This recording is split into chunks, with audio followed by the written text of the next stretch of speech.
लोग विज्ञान का अपना सेशन स्टार्ट करते हैं। जीव विज्ञान का जैव प्रक्रम हमारा चैप्टर चल रहा है। आज हम लोग वहन के बारे में बात कर रहे हैं। वहन मीन्स क्या हुआ?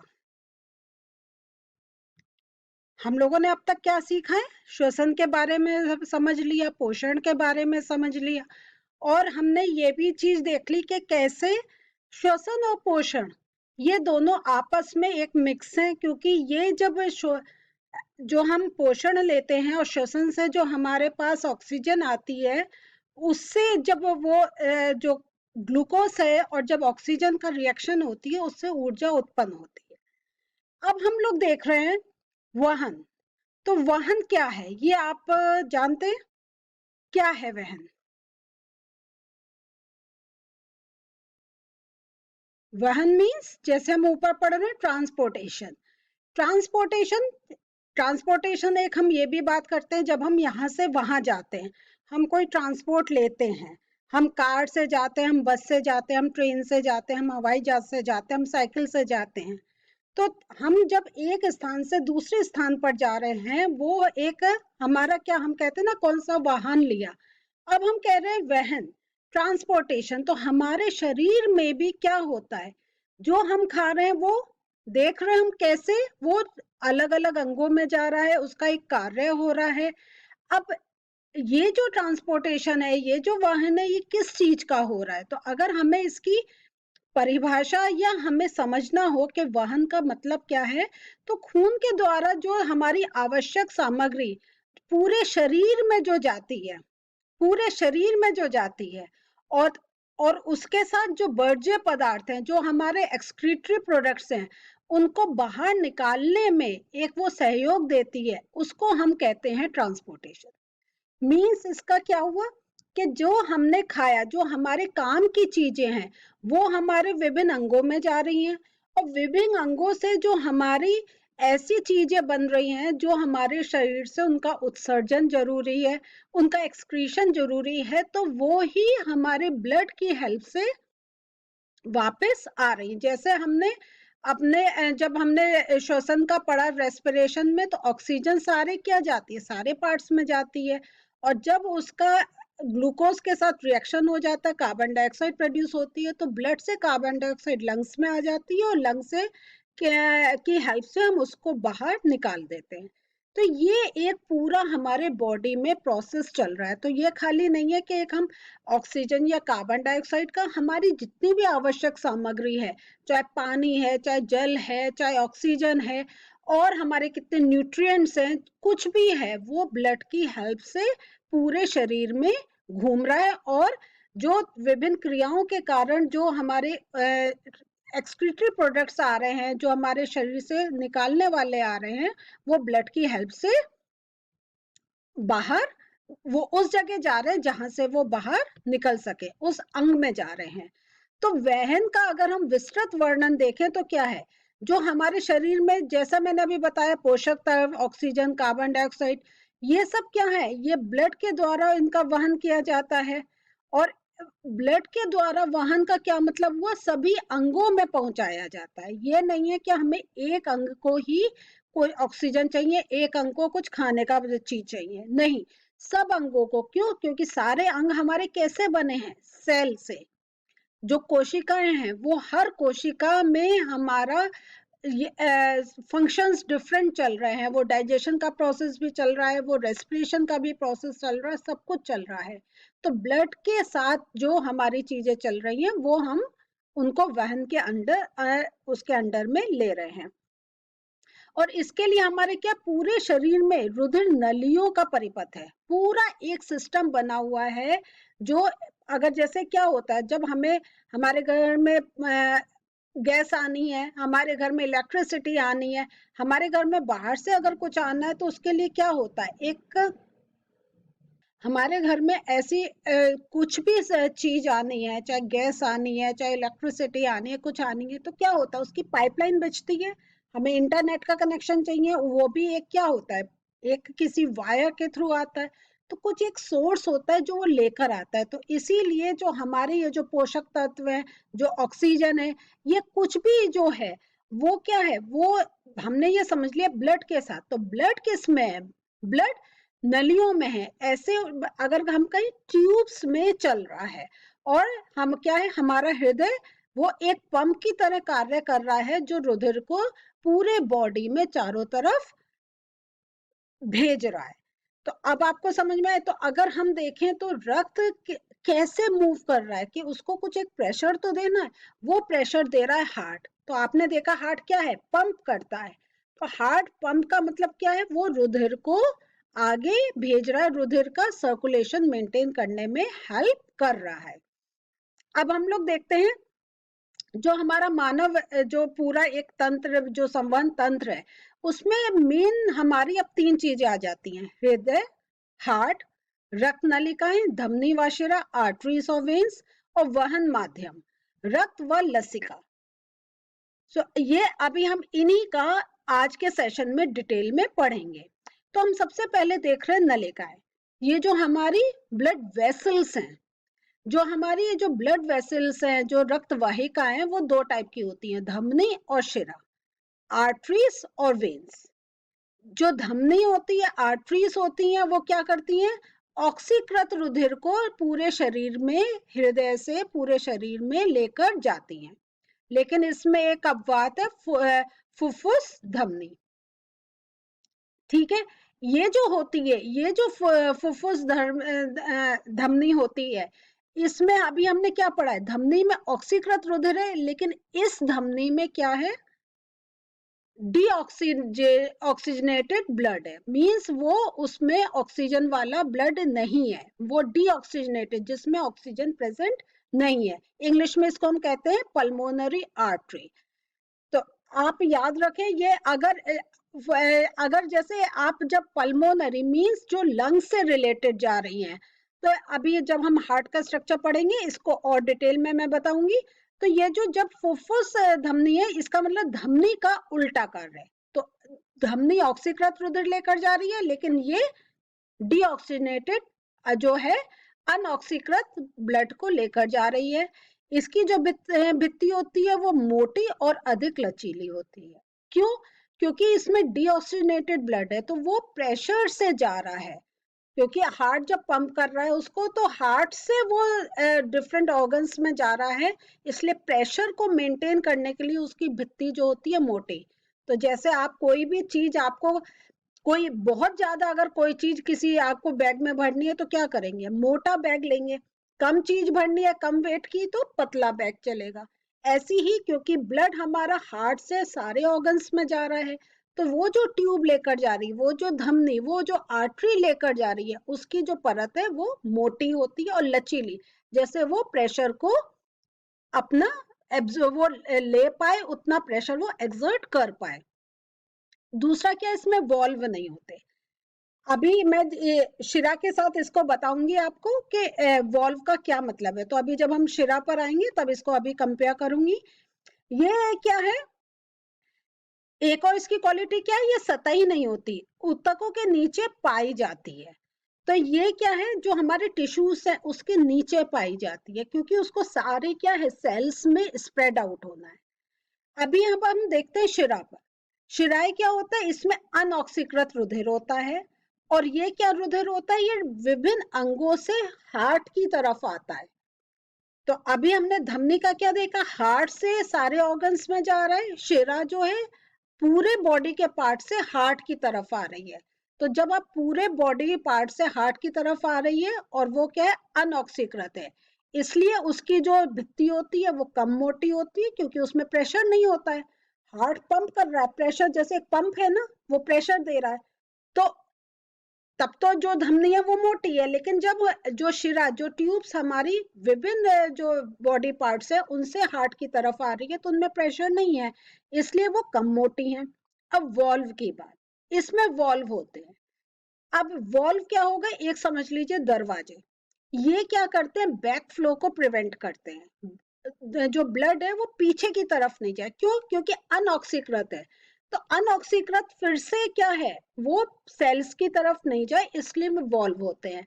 और धमनी में वॉल्व नहीं होते हैं, जो अभी हमने पढ़ा था, वो इसलिए क्योंकि ये तो प्योर ब्लड है, तो प्योर ब्लड तो जाए बहुत अच्छा है कि वो सब तरफ फैले, जैसे हर सेल को ऑक्सीकृत ब्लड मिले और वो अपना जो अपने प्रोसेसेस है वो काम कर सके।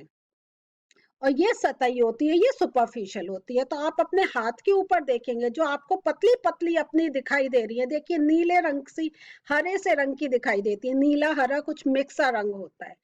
तो ये क्या है, ये शिराएं हैं।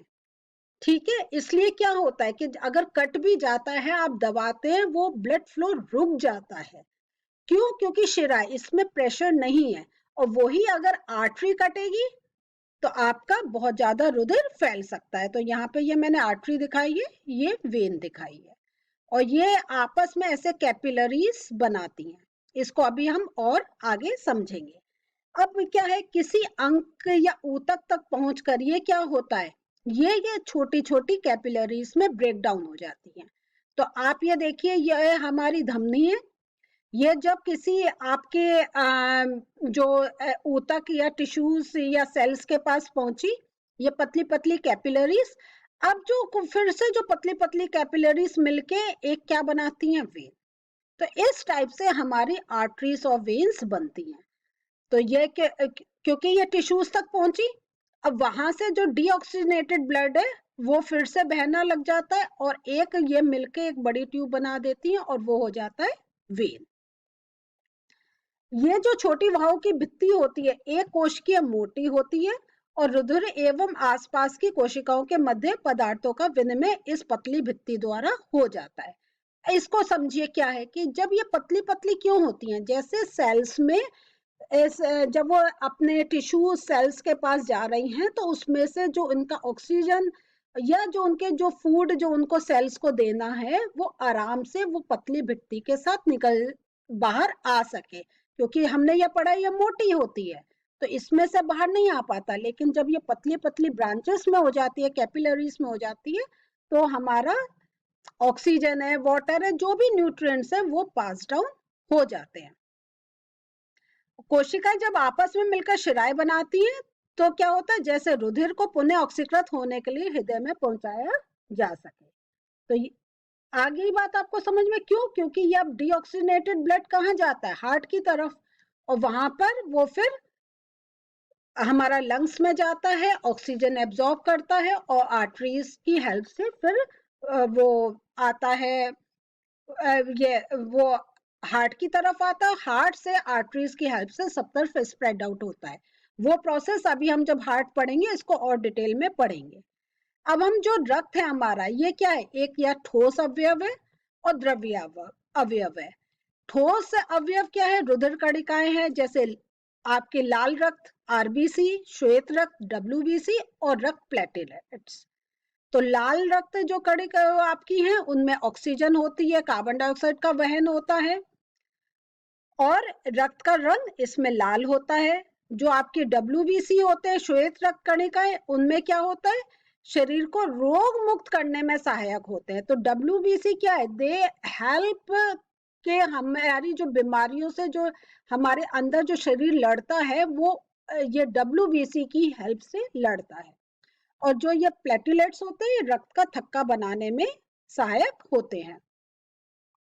ये जो द्रव्य अवयव है, ये है प्लाज्मा। ये पीले रंग का होता है तरल पदार्थ, और इसमें 90% जल होता है। और जो शेष अवयव है, वो जैविक क्या है, प्लाज्मा प्रोटीन, जैसे एल्ब्यूमिन, ग्लोब्यूलिन, अजैविक इसमें खनिज तत्व। तो मेन थिंग है, आप इसमें याद रखिए कि 90% जल का होता है, और इसमें प्लाज्मा प्रोटीन और जैसे एल्ब्यूमिन, ग्लोब्यूलिन होते हैं। तो आपने देखा रक्त हमारे कैसे 3 टाइप का यहाँ पे ठोस अवयव में पड़ा, आरबीसी, डब्ल्यूबीसी, प्लेटलेट्स, और द्रव्य उसमें आ जाता है प्लाज्मा। अब हम लोग देखते हैं जो प्लेटलेट्स है, वो कैसे अनुरक्षण करते हैं। मेंटेनेंस बाय प्लेटलेट्स, हमारे बॉडी का कैसे मेंटेनेंस चलता है।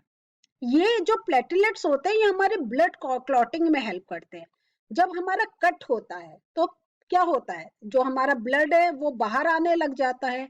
ये प्लेटलेट्स क्या होते हैं, यहाँ पे एक जाल सा बना देते हैं, और इस जाल के बनने से क्या होता है, जो हमारा रुधिर होता है वो बाहर नहीं निकल पाता।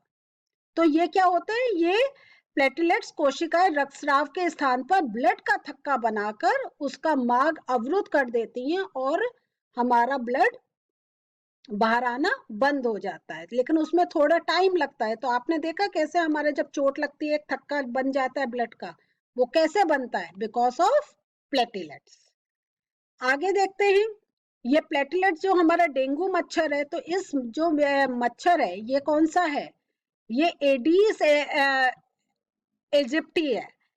ये आपने सुना होगा, जब डेंगू होता है तो हमारे प्लेटलेट्स का नुकसान हो जाता है, और जब हम हॉस्पिटल में जाते हैं तो हमारे प्लेटलेट्स हमारे चढ़ाए जाते हैं, क्योंकि ये डेंगू मच्छर के काटने से हमारे प्लेटलेट्स की मात्रा है वो घटने लग जाती है, और इससे और ज्यादा बीमारी होने का डर होता है, बॉडी में इम्यूनिटी खत्म हो जाती है।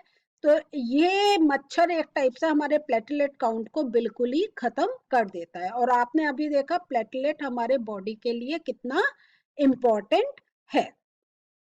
अब हम लोग लिम्फ की तरफ देखते हैं, लसिका। ये क्या होता है? ये अन्य प्रकार का द्रव है जो वहन में भी सहायता करता है, और इसमें क्या है, ये जो लिम्फ है ये ऊतक तरल कहा जाता है, मींस टिश्यू फ्लूइड। ये देखिए आप, हमारे ये आर्टरीज है, धमनी, ये वेन्स है, शिरा, एक और इनमें से हमारे टिश्यूज के बीच में से कुछ कैपिलरीज बनती हैं। तो यहाँ पे कोशिकाओं की भित्ति में उपस्थित छिद्रों द्वारा कुछ हमारे प्लाज्मा, प्रोटीन और रुधिर कोशिकाएं बाहर निकलकर एक ऊतक के अंतर कोशिकीय अवकाश में आ जाते हैं। तो जो हमारे टिश्यू के इसके बीच में जो स्पेस है उसमें आ जाते हैं।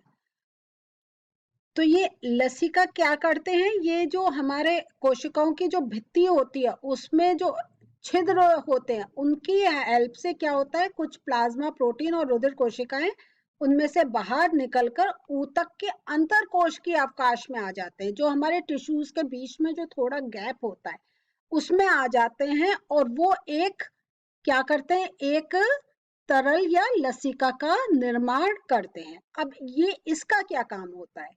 ये जो होता है ये रुधिर के प्लाज्मा की ही तरह है, अभी हमने प्लाज्मा के बारे में पढ़ा था, लेकिन ये क्या है, ये रंगहीन है और इसमें बहुत ही अल्प मात्रा में प्रोटीन होती है।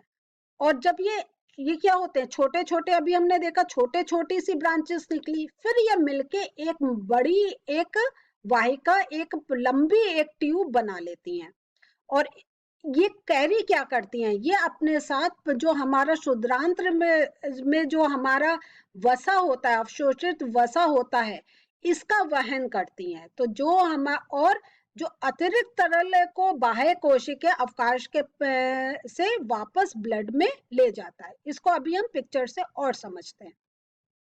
देखिए ये हमारी आर्टरीज है रेड कलर की, ब्लू कलर की ये हमारी वेन्स है, शिरा और धमनी, ये पूरा हमारा लिम्फेटिक सिस्टम बन रहा है। तो यहाँ पे देखिए ये आर्टरी, ये वेन्स, और जो हमने कहा था ये कैपिलरीज के बीच में से, जो अभी कहा था कैपिलरीज के बीच में से ये बीच में टिश्यू के बीच में आ जाती है, ये छोटी छोटी, फिर हमने पढ़ा था ये एक ट्यूब बना लेती है। तो ऐसे करके, और ये फिर यहाँ पर शिरा में अपना जो उन्होंने वसा, जो हमारा शुद्धांत्र से जो वसा लिया था वो यहाँ पर, तो इसलिए क्या होता है, जो हमारा हार्ट की प्रॉब्लम होती है वो क्यों होती है, क्योंकि जितना हमारा फैट होता है एक्स्ट्रा वो यहाँ पर जमा हो जाता है, और जिससे हमारा हार्ट में प्रॉब्लम होती है। तो इस टाइप से लिम्फ काम करती है। तो जो मेन क्या है, ये जो वसा है इसको कैरी करने के लिए ये अलग से, वो जो हमारा फैट है वो हमारा आर्टरी या वेन्स नहीं कैरी कर रहे हैं, वो कर रहे हैं लिम्फ ग्लैंड्स। तो आज हमने क्या पढ़ा, आज हमने समझा कि हमारा कैसे जो ट्रांसपोर्टेशन सिस्टम है, जो वाहन है, वो कैसे बॉडी में हो रहा है, वो ब्लड की हेल्प से हो रहा है। ब्लड कितने टाइप का है वो हमने पढ़ा, हमने आरबीसीज, डब्ल्यूबीसीज, इन सब के बारे में पढ़ा, और हमने लिम्फ ग्लैंड्स का भी देखा कि वो कैसे वसा को कैरी करने में हेल्प करती हैं। अभी हम और सेशंस में थोड़ा वहन को और डिस्कस करेंगे। अगले सेशन में फिर से मिलते हैं। नमस्ते।